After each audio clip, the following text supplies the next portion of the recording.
د سپوږمۍ تر کلي.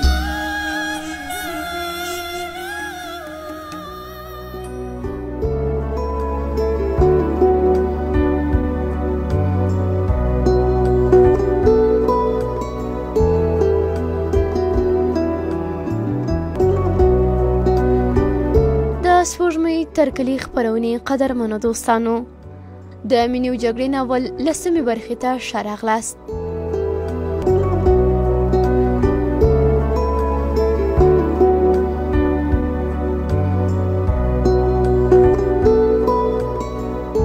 نوې مېرمنې یوه اونۍ وروسته د خپل پلار کور ته ولاړه.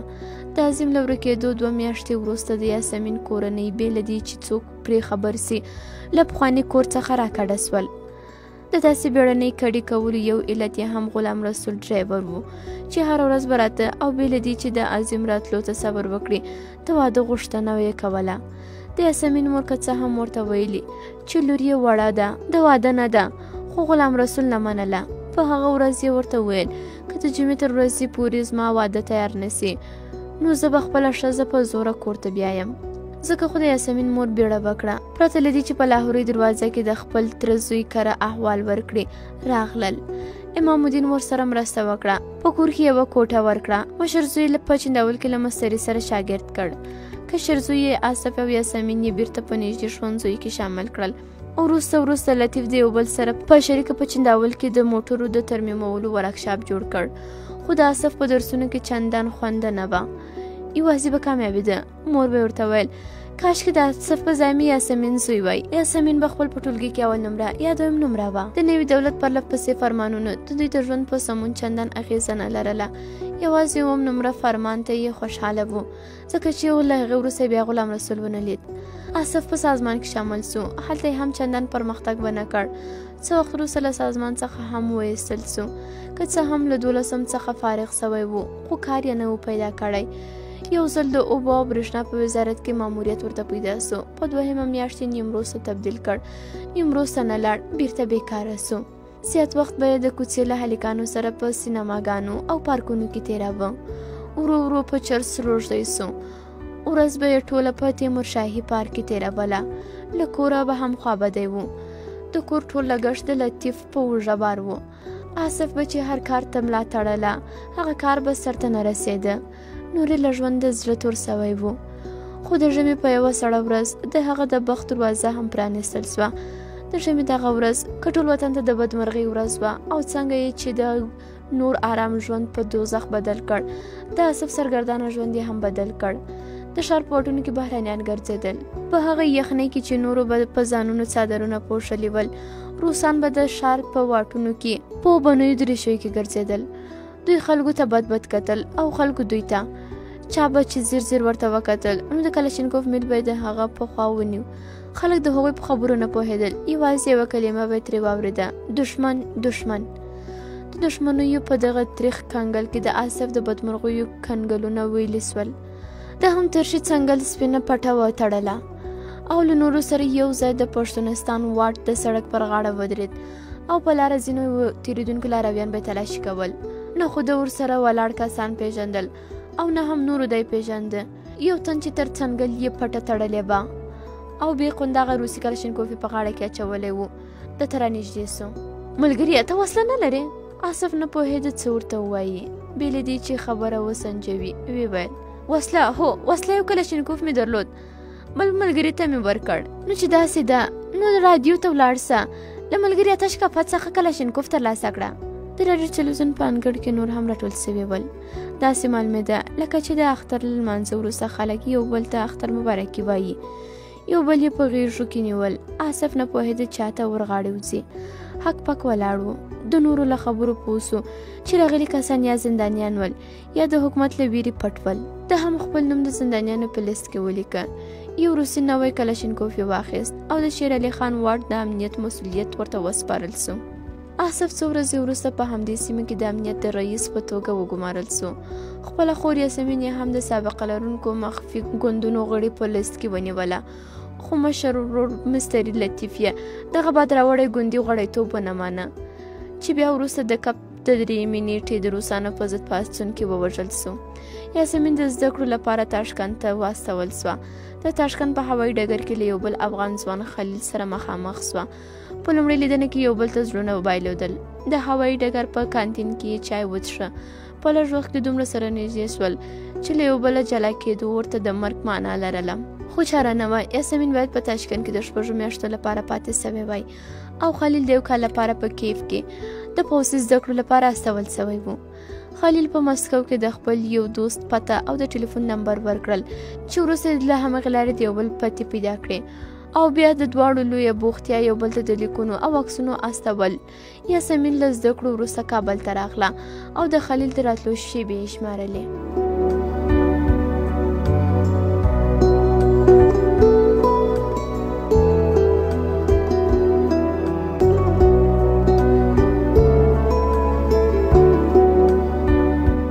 په دې نورې 6 میاشتې لکه 6 کاله سول. یاسمین یوازې د کابل هوایي ډګر ته د خلیل هرکلي ته ورغله. خلیل نور خپلوان نه لرل چې هرکلي ته یې ورسي. داسې څرګندېده چې خلیل له شوروي څخه خپل ټول کور راوړی وي. ډول ډول المارۍ، د خوب تخت، کوچونه، چاینکي او فرشونه د خلیل د کور سامان وو چې د یاسمین په مرسته یې په زړو میکرویانو کې خپل کور کې ځای پر ځای کړل. خلیل په مرکزي قول اردو کې د 1 میاشتې کار وروسته رخصتي واخیستله او له یاسمین سره چې د ناحیې د ښځو د سازمان رئیس سره واده وکړ. د دوی دواړو د نیکمرغۍ او خوشحالي شپې ورځې را رسېدلې وې. دومره سره ګران ول چې د ورځې رسمي وخت به هم یو له بله لرې نه سوی تېرولی. د ورځې په اوږدو کې یو بل د دفترونو ته هم ورتلل او هڅه به یې کوله چې وختي کور ته راسي. خو لکه څنګه چې پیژندګل وي او واده ژر سوی و، هماغسې ژر سره جلا سول.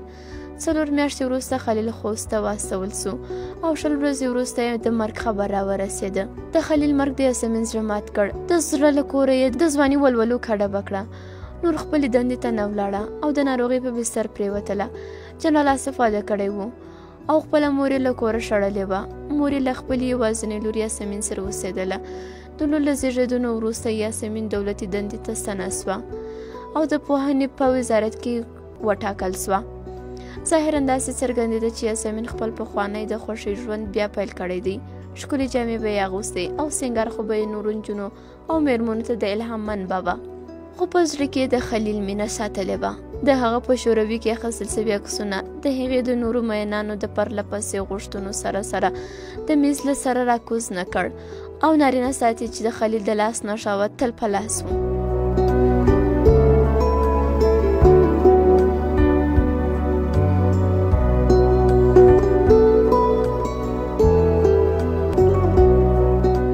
په ورځ د بلاک مخې ته لاره سرو سپینو ډاټسنو بنده کړې وه. د ډاټسنو په باډیو کې ګېډۍ ګېډۍ د اوږې د سر راکټونه ولاړ ول.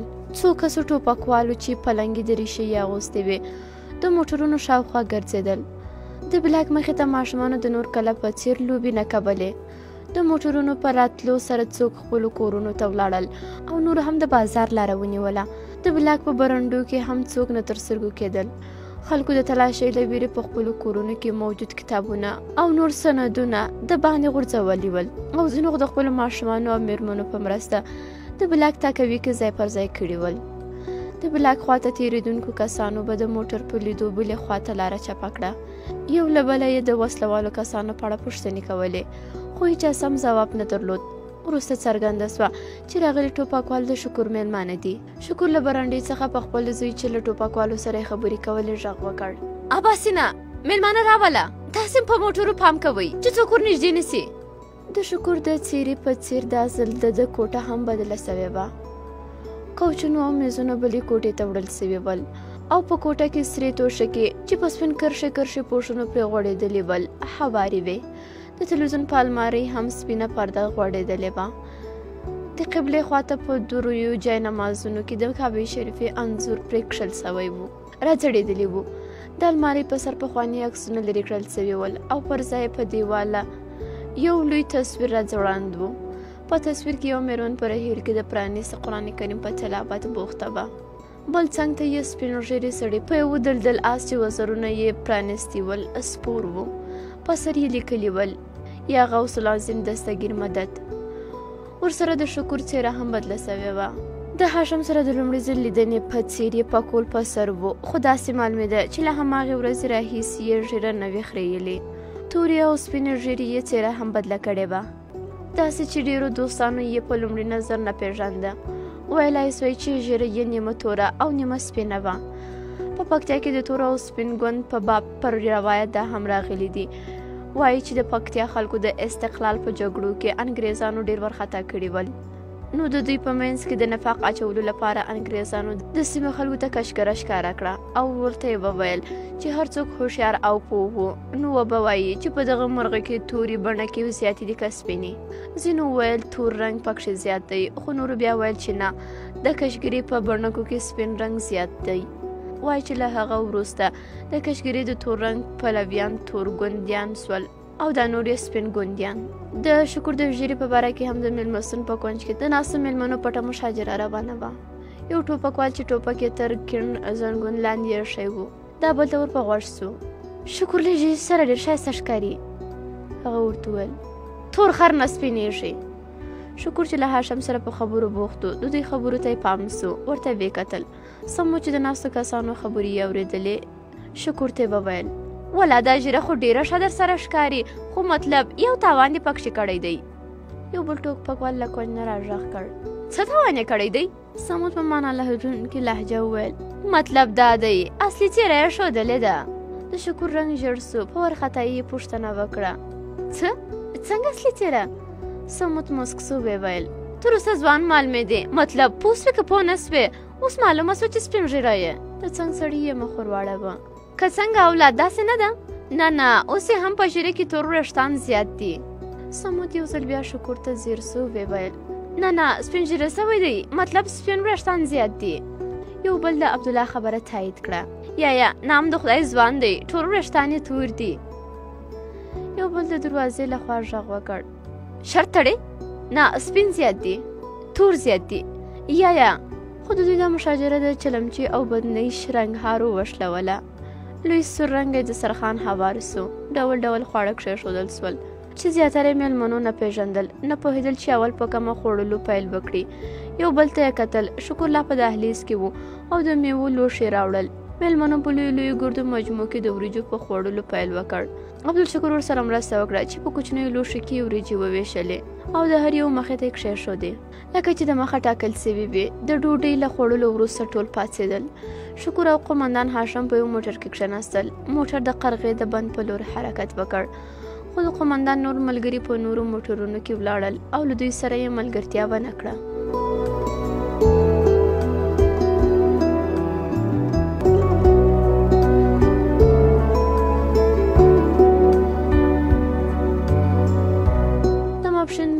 د لارې په یو جومات کې ادا کړ. دوی د قرغې د بند سیل په موټر کې وکړ. موټر یې له نورو لرې د بند او د اوبو تر څنګ ودراوه. په موټر کې ورسره ملګري سپوږمۍ رستورانت ته ولاړل او هاشم او شکر دواړه د موټر تر څنګ په شنه چمن کې ګرځېدل. لومړی یې رسمي او تشریفاتي خبرې کولې. زیاتره خبرې د بند ښکلا په شاوخوا راڅرخېدلې. په خپلو خبرو کې د افغانستان د نورو ښکلو سیمو چې د دوی د جګړې په وخت کې لیدلې وې یادونه هم وکړه. هر یو خپلې خاطرې بیان کړې. هاشم په خپله سیمه کې د هغو باغونو او منظرو لرونکو کلیو یادونه هم وکړه چې د شکر په امر بمبار سوي وې او اوس یې ښکلا بایللې ده. شکر هم بې ځوابه نه و. دا هم د هغو ځایونو نومونه واخیستل چې د هاشم په امر راکټونو وران کړي ول.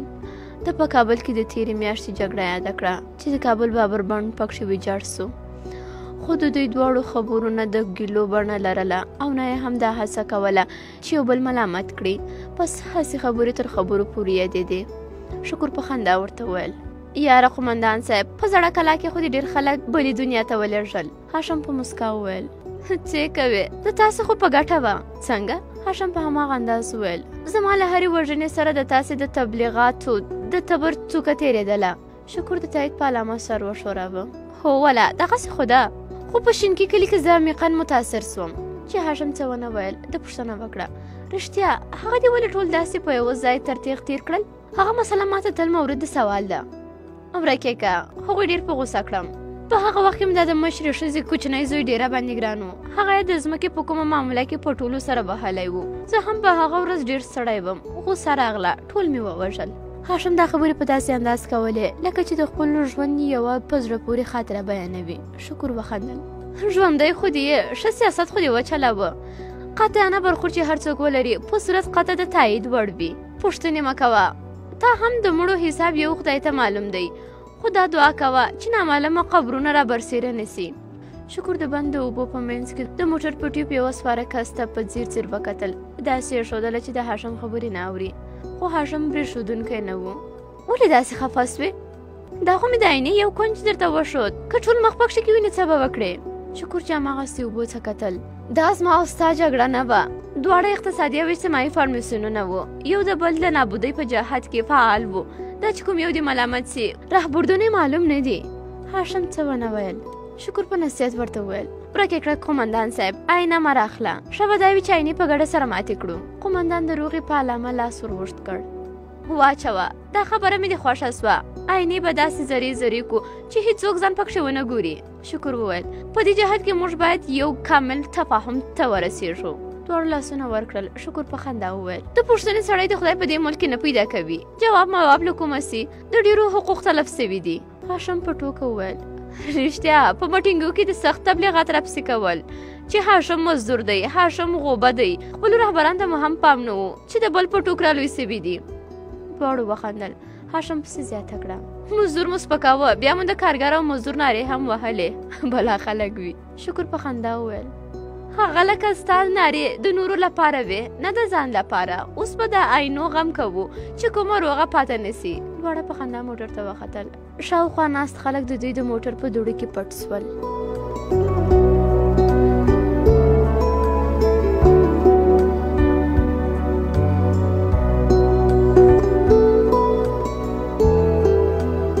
د رئیس پر میز پراته لیست کې د یاسمین نوم هم په 5مه ګڼه کې لیکل سوی و. هاشم یو ځل بیا لیست تر نظر تیر کړ. د میز له قلمدانۍ څخه یو قلم را واخیست، ځینې نومونه پرې نشاني کړل. لیست یې په شنه کاغذي دوسیې کې ځای پر ځای کړ او د میز په خانه کې یې تر نورو دوسیو لاندې کښېښود. د میز پر سر زنګ باندې ګوته ټینګه کړه. یو سپین ږیری سړی چې د رئیس د دفتر پیاده و راننوت او د امر په انتظار د دروازې خواته ودرېد. رئیس د میز لاندې د باطلو کاغذ په ټوکرۍ کې لاړې تو کړې. مخکینۍ دوسیه یې بیا راواخیسته. پولیس یې سترګې وغړولې. ښه شیبه یې د نومونو په لوستلو تېره کړه. سر یې راپورته کړ. سپین ږیري ته یې وویل، دا د حقه د اجرایي ماموره یاسمین راوغواړه. رئیس په خوله کې ژبه تاو راتاو کړه. د کاغذونو ټوکرۍ یې راپورته کړه. څو ځلې ناړې پکښې تو کړې. له ځایه راولاړ سو. خپل جامپر یې د دفتر په کونج کې په ولاړ کوټبند راځوړند کړ. بیرته په خپل ځای کښېناست. د میز پر سر پرتو کاغذونو په لوستلو بوخت سو. د دروازې په خلاصېدو سره د ټلیفون غوږۍ راواخیست او یوه نمره یې ډایله کړه. 2 ځلې بلې بلې وویل، خو له هغې خوا چا ځواب ورنه کړ. بیا یې نمبر ډایل کړ. بلې بلې. په غوسه یې د ټلیفون غوږۍ پر ټلیفون وویشت. دا حق دی. په دروازه کې د یاسمین شاته غلی ولاړ و. په قهر یې وویل، دا ټلیفون بیا څه بلا وهلی؟ دا حق په عاجزۍ وویل، ولاکه خبر یم صاحب، راسه ویې ګوره، ولاکه خبر یم. له دې سره یې یاسمین ته د کښېناستو اشاره وکړه. دا حق ټلیفون د میز سر ته کش کړ. پوه سو چې د ټلیفون مازی غلا سوی دی. رئیس ته یې مخ ور واړوه. رئیس صاحب، د ټلیفون لاین نسته. څنګه نسته؟ څه سو؟ ولاکه خبر یم، د شپې دلته ستاسو کسانو پیره کوله. نو ته وایې چې هغوی به وړی وي؟ زه به یې پوښتنه وکړم. د مدیر صاحب علي خان ټلیفون هم ورک دی. رئیس نور د هغو خبرو ته غوږ ونه نیو. یاسمین ته یې مخ ور واړوه. ښه، د تا نوم یاسمین ده؟ هو یاسمین. ښه ډېر ښایسته نوم دې دی. یاسمین څه ونه ویل. ځان یې د چوکۍ د څنګ په راوتلو سفنجو بوخت کړ. رئیس پورته ورته وکتل. د میز په سر کاغذونه سره راواړول. ښه نور. رئیس نه پوهېده څه ووایي. که وار په وار د لستونو خبره را یاده کړي ترې خفه به سي. ښه یو بل چې د لست خبره د فشار د وروستۍ وسیلې په توګه له ځانه سره پټه وساتي. پوښتنه یې وکړه، څنګه له کاره دې راځي؟ یاسمین لنډ ځواب ورکړ، هو. رئیس د خبرو په حال کې قلم هم په کاغذ خوځاوه. داسې معلومېده لکه چې دا خبرې لیکي، خو هغه کږې وږې کرښې په سپین کاغذ ویستلې. د یاسمین لنډو ځوابونو په تنګ کړ. لاسه ونجول سوي وویل، زه حیران یم چې ستا غوندې ښکلې نجلۍ څنګه دلته کار کوي. څه ووایم، نصیب و قسمت دی، څوک دلته څوک هلته. د یاسمین خبرې نرمې وې، خو خبره یې جدي وه. د خبرو په وخت کې یې رئیس ته سم نه کتل. کله به یې ځمکې او کله به یې له مخامخ کړکۍ نه د باندې کتل. خو رئیس دواړه سترګې په دې کې ښخې کړې وې. د هغې هر حرکت یې څاره لکه یو مستنطق چې د تورن په ځوابونو کې رښتیا درواغ معلوموي. له یاسمین څخه د حرکتونه پټ نه ول. هغې هم د هر حرکت په مقابل کې په بې اعتنایۍ سره غبرګون ښود. رئیس کښته پورته ورته وکتل. له ځایه راولاړ سو. د کړکۍ خواته ولاړ. بیرته راوګرځېد لکه چې لومړی ځل یې د یاسمین سپینې غاړې ته یې پام سوی وي. د خپل میز په سر له کاغذدانۍ څخه یو کاغذ راواخیست، خو سترګې د یاسمین په غاړه کې ښخې کړې وې. قومندان هاشم تر اوسه د کومې پردۍ ښځې غاړه داسې نه وه لیدلې. په دفتر کې یوې خوا بلې خواته تراته چې د یاسمین مخې ته راورسېد. دا ځل یې یوه سترګه چڼه کړه. داسې پر څنګ ورته وکتل لکه تږی چرګ چې په سرایي کې اوبه ګوري. د افغانستان د نقشې څخه جوړ سوی د سرو زرو امیل به د یاسمین له نرمو حرکتونو سره یوې بلې خواته ولاړ. خو د هاشم د سترګو یو لوی خنډ و. هاشم بیا د کړکۍ خواته ولاړ. کړکۍ نه یې د باندې وکتل. ویې ویل که ته له ما سره په یوه لاره کې ولاړه سې په سرو زرو به دې پټه کړم. یاسمین په بیړه ځواب ورکړ که په ډبرو کې ګلان راټوکېدلی سي نو دوه لارې هم یو کېدلی سي. د دې د خبرو په وخت کې هاشم د باندې کتل او د خبرو په وخت کې د هغې شرمناکي او په عین حال کې قهرجنې څېرې ته پام نه و. شاید له همدې امله یې د خبرو په معنا نه پوهېده. بیرته د خپلې چوکۍ خواته راغی. خپل څادر چې له چوکۍ څخه راځوړند و بیرته سره راټول کړ او په هماغه چوکۍ کښېناست. د خپلو خبرو په ادامه یې وویل له ما سره هر څه شته، مال، پیسې او هر څه چې وغواړې. زه چې له کومه ځایه تېرېږم ځمکه خپل تنفس بندوي. یاسمین نور څه ونه ویل. د کوچ نه د راوتلې سفنج وړې وړې ټوټې یې په ګوتو کې سره موښلې لکه چې دا هماغه ځمکه وي چې د قومندان په تېرېدو یې خپل تنفس بند کړی وي. چوپ وه، هېڅ یې نه ویل. پوړنی په سر سم کړ او د ولاړېدو تابیا یې ونیوله. خو د رئیس پرله پسې خبرو چې د ځان او د خپلو شتو په ستاینه څرخېدلې د وتلو مجال نه ورکاوه. کله چې د هغه خبرې خلاصې سوې ویې ویل په دفتر کې کارونه زیات دي، اجازه ده چې ولاړه سم. او له دې سره له ځایه ولاړه سوه.